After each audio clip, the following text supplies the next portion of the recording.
absolute value functions. And what we want to know is what values you can plug in for x that will give you 4. Okay? If I take the absolute value of 4, what's the absolute value of 4? 4.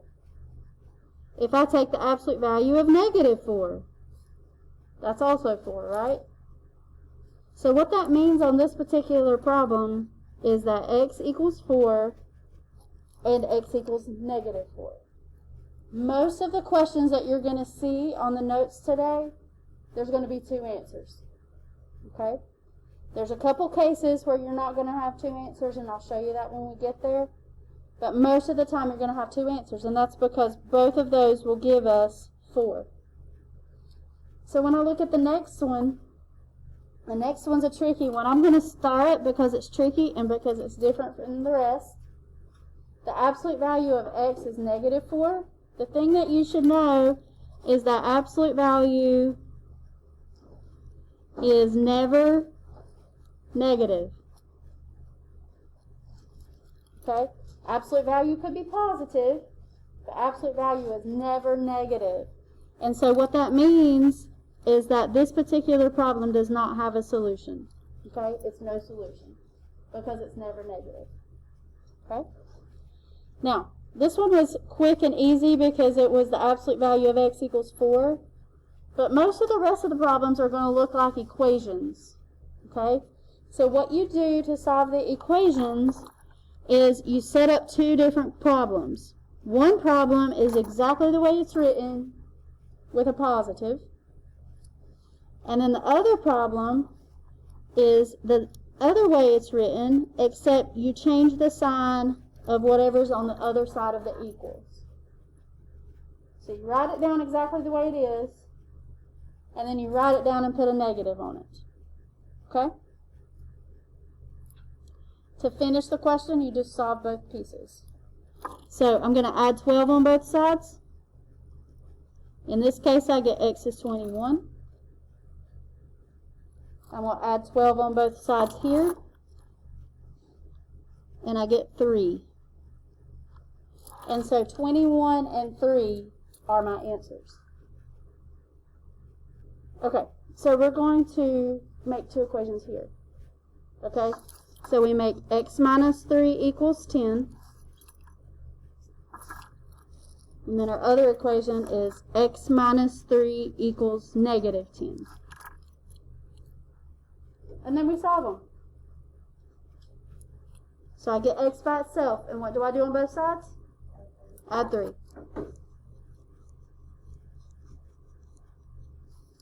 Add 3 again. Okay, and then we got 13 and negative 7 are our 2 answers. Now on number 5, this one's a little bit different because I have to do something with this 5 right here. Okay.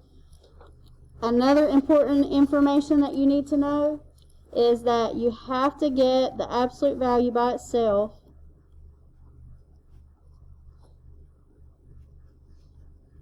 first. Like I want this part right here to be all by itself before I can finish the question. Okay? So I need to move this 5 on the other side because the absolute value is not by itself. Okay? So we're going to subtract 5 on both sides. And we get 16. Now we're ready to write down the 2 equations. So we write down 2x plus 6 equals 16. And we write down 2x plus 6 equals negative 16. And we just solve it. Okay? So on this one, I'm going to subtract 6 on both sides. And then divide by 2.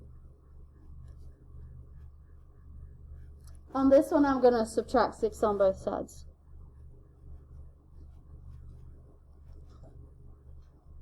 And then divide by 2.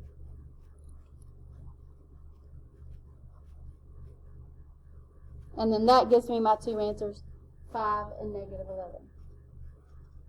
Questions about that? All right. Number 6.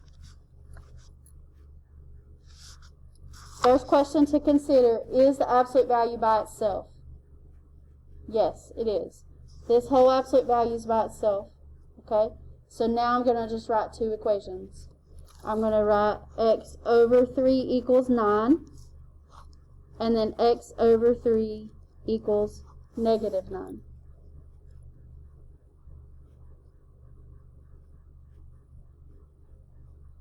And if I'm trying to get x by itself now, what do I do on both sides? Multiply by 3.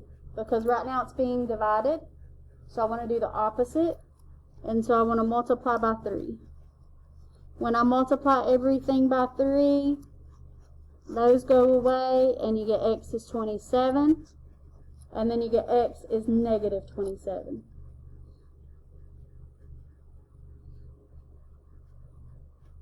So sometimes the positive and negative one will be the same. Sometimes they'll be different. Okay? Alright, number 7. I got to get rid of that 2 first because the absolute value is not by itself. Alright? So I'm going to divide both sides by 2. And I get absolute value x plus 1 equals, you can leave it as 5/2 if you want to, or you can go to Desmos and find out that that is 2.5, or you can use whatever calculator. It doesn't matter. I don't care whether you do it in decimals or in fractions. Either one is okay with me. After you have this set up, now you're ready to make two equations. Okay? You're going to have x plus 1 equals 5/2, and x plus 1 equals negative 5/2.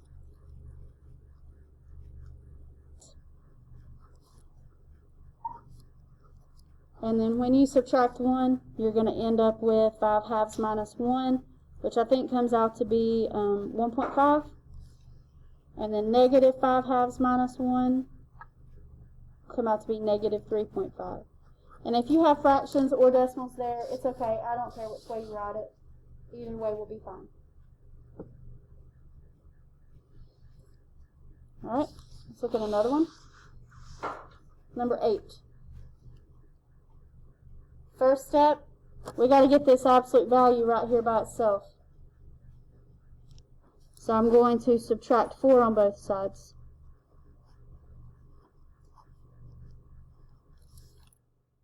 And then I'm going to divide both sides by negative 2.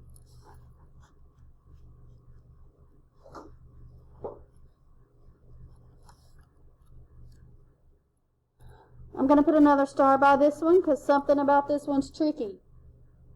It's kind of like that one that's way up there. We put the star by it and we said that the absolute value was never negative. You see how we got absolute value equals negative? That can't happen. So that means that this problem is no solution. So when you're working out problems, if you see absolute value equals a negative, write no solution so you don't have to do anything else. Okay? You don't have to do any work there, so that's nice. Okay, let's get number 9 started here. First thing I need to do is get rid of this 5 and get rid of the 4 because they're outside the absolute value. So I'm going to subtract 5 on both sides first.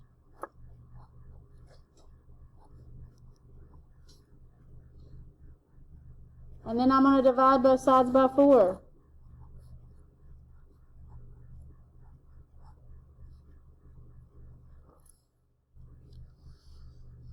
Now after I have that, it's time to write two equations and solve. So when you write down the two equations, you get x plus 1 equals 3/2 and x plus 1 equals negative 3/2. Okay? So we subtract 1 on both sides. And when we subtract 1, I think most of you had a 0.5 there, so you did that right. And then you subtract 1 here, and it was negative 2.5, I think. Alright, 2 more and we'll be done. So let's look at number 10. Number 10, it says equal to 0. This one's a nice one because you only have to write it once. I'm going to put another star just because it's different. You don't have to write it a second time because there's not a negative 0. I can't write 2x minus 1 equals negative 0. That doesn't make sense. Since it's 0, it's just one thing and just one answer. Add 1 on both sides, divide by 2, and that's your answer.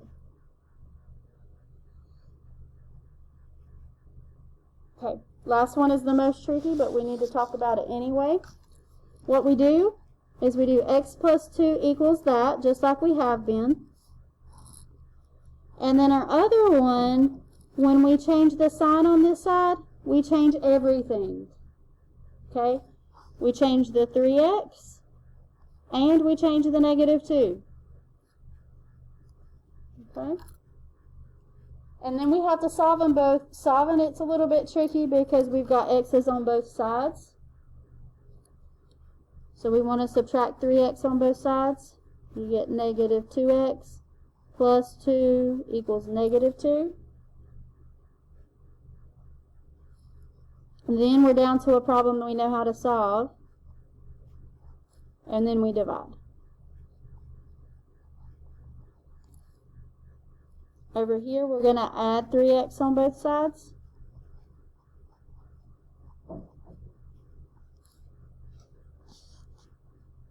Subtract 2. And then divide by 4. And 0 divided by 4 is just 0.